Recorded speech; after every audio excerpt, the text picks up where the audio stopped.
ഇന്നലെ എനിക്കൊരു ലോങ് യാത്രയുണ്ടായിരുന്നേ. ട്രെയിനിൽ വൈകുന്നേര സമയത്തായിരുന്നു ഞാൻ യാത്ര ചെയ്തിരുന്നത്. അപ്പോഴാണ് ഞാനൊരു കാര്യം ശ്രദ്ധിച്ചത്. അതായത് ഞാനുള്ള ആ ബോഗിയിൽ തന്നെ ഏതാണ്ട് 1 വയസ്സ് മുതൽ 15 വയസ്സ് വരെയുള്ള കുട്ടികൾ ഒരു 5-8 പേരെങ്കിലും ഉണ്ട്. നമ്മൾ വാഷ്റൂമിൽ പോകുമ്പോൾ കാണുമല്ലോ.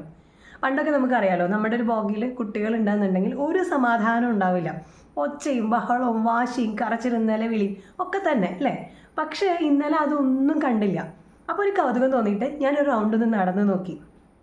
നിങ്ങൾക്ക് കാര്യം മനസ്സിലായോ എന്താന്ന്? അതെ, അത് തന്നെ. എല്ലാ കുട്ടികളുടെ കയ്യിലും എന്ത് കൊടുത്തിട്ടുണ്ട്? സ്മാർട്ട് ഫോൺ കൊടുത്തിട്ടുണ്ട്. അവരിങ്ങനെ തോണ്ടിക്കൊണ്ടിരിക്കുക. മൊബൈലിൽ യൂട്യൂബ് ഫേസ്ബുക്കിലൊക്കെ ഷോർട്സാണ് കാണുന്നത്. അത് ഞാൻ പ്രത്യേകം ശ്രദ്ധിച്ചിരുന്നു. അപ്പോൾ ഷോർട്സ് ആകുമ്പോൾ മാറി മാറി കാണാമല്ലോ. അതുപോലെ ചെറിയ കുഞ്ഞു കുട്ടികളുടെ വായിലും ഇപ്പോൾ പോലുള്ളൊരു പാമ്പർ ചെയ്യാനുള്ളൊരു സാധനം ഉണ്ടല്ലോ, അതും വച്ച് കൊടുത്തിട്ടുണ്ട്. പിന്നെ എങ്ങനെയൊക്കെ അറിയാനാ? ഇന്ന് ഞാൻ പറയാൻ പോകുന്നത് ഇതിനെ പറ്റിയുള്ള ഒരു പുതിയ പഠനം വന്നിട്ടുണ്ട്. അതിനെ പറ്റിയാണ് കേട്ടോ. ഞാൻ ഡോക്ടർ ജിഷ മേരി. ഞാൻ ഹോമിയോ ഡോക്ടറും കൺസൾട്ടൻറ്റ് സൈക്കോളജിസ്റ്റുമാണ്. 1,00,000-ലധികം കുട്ടികളെ ഉൾപ്പെടുത്തിയിട്ട് നടത്തിയ ഒരു പഠനത്തിൻ്റെ report journal of human development and കേപ്പബിലിറ്റീസിൽ ആണ് പ്രസിദ്ധീകരിച്ചിരിക്കുന്നത്. വളരെ ചെറുപ്രായത്തിൽ കുട്ടികൾ സ്മാർട്ട് ഫോൺ ഉപയോഗിച്ചാൽ അവരിൽ ആത്മഹത്യാ ചിന്ത അടക്കമുള്ള പല മാനസിക ആരോഗ്യ പ്രശ്നങ്ങളും ഉണ്ടാകുമെന്നാണ് ഈ പഠനം മുന്നറിയിപ്പ് നൽകുന്നത്. 5-6 വയസ്സുള്ളപ്പോൾ സ്മാർട്ട് ഫോണുകൾ ഉപയോഗിച്ച് തുടങ്ങിയ കുട്ടികളിൽ 31%, ശ്രദ്ധിക്കണം, 31% പിൽക്കാലത്ത് ആത്മഹത്യാ ചിന്തകൾ ഉണ്ടായതായിട്ട് പഠനം ചൂണ്ടിക്കാട്ടുന്നു. 14 വയസ്സ് വരെ കുട്ടികൾക്ക് സ്മാർട്ട് ഫോൺ നൽകുകയേ ചെയ്യരുത് എന്നാണ് ഗവേഷണത്തിന് നേതൃത്വം നൽകിയ താര ത്യാഗരാജൻ പറയുന്നത്. അതുപോലെ അമിതമായ ദേഷ്യം, ജീവിതത്തിലുള്ള വിരക്തി, മായക്കാഴ്ചകൾ പോലെയുള്ള കാര്യങ്ങൾ കാണുക, അതുപോലെ പഠന വൈകല്യങ്ങൾ ഉണ്ടാവുക, ലൈംഗിക വൈകൃതങ്ങൾ ഉണ്ടാവുക, ഇതൊക്കെ കുട്ടികളിൽ ഇപ്പോൾ കണ്ടു തുടങ്ങിയിരിക്കുന്നതായിട്ട് ഇതിൽ പറയുന്നുണ്ട്.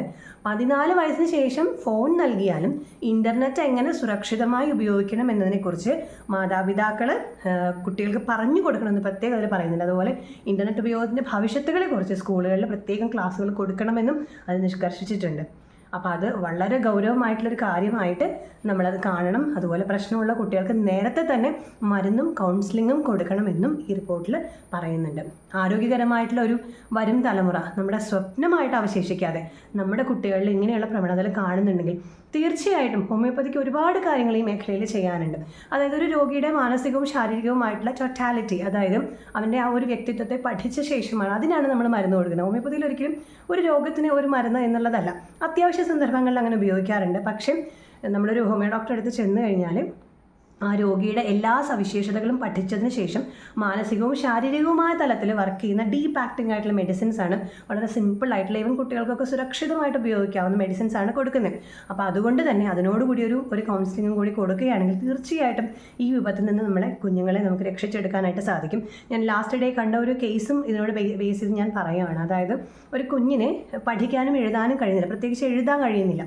അപ്പോൾ ഞാനിങ്ങനെ നോക്കിയപ്പം 9th പഠിക്കുന്ന കുട്ടിയാണ്. ഈ കുട്ടിയുടെ കൈ വിറയ്ക്കുകയാണ്. എഴുതാൻ വേണ്ടി നമ്മൾ പെണ്ണ് വെക്കുമ്പോൾ കുട്ടിക്ക് വേറെ ന്യൂറോളജിക്കൽ പ്രശ്നങ്ങളൊന്നും തന്നെ ഇല്ല.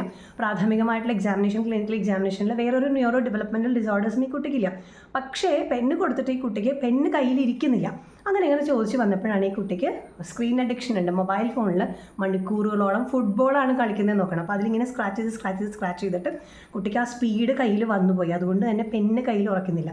എന്തൊരു അപകടാവസ്ഥയാണല്ലേ നമ്മുടെ കുട്ടികളുടെ അവസ്ഥയാണ് ഞാൻ ഈ പറയുന്നത്. അപ്പോൾ അതുകൊണ്ട് തന്നെ ഇങ്ങനെയുള്ള കുട്ടികൾ നമ്മുടെ ചുറ്റിലും ഉണ്ടെങ്കിൽ തീർച്ചയായിട്ടും അവരെ കൗൺസിലിങ്ങിന് വിധേയമാക്കുക. അതുപോലെ തന്നെ ഹോമിയോപ്പതിക് മെഡിസിൻസ് ഈ മേഖലയിൽ വളരെ എഫക്റ്റീവാണ്.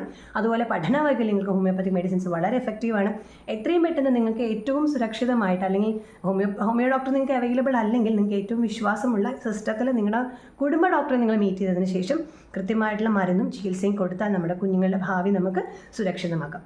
ഈ ഒരു വീഡിയോ നിങ്ങൾക്ക് ഫലപ്രദമായിട്ട് തോന്നുന്നുണ്ടെങ്കിൽ നിങ്ങളുടെ ബന്ധുക്കളും സുഹൃത്തുക്കളുമായി പങ്കുവയ്ക്കാൻ മറക്കരുത്.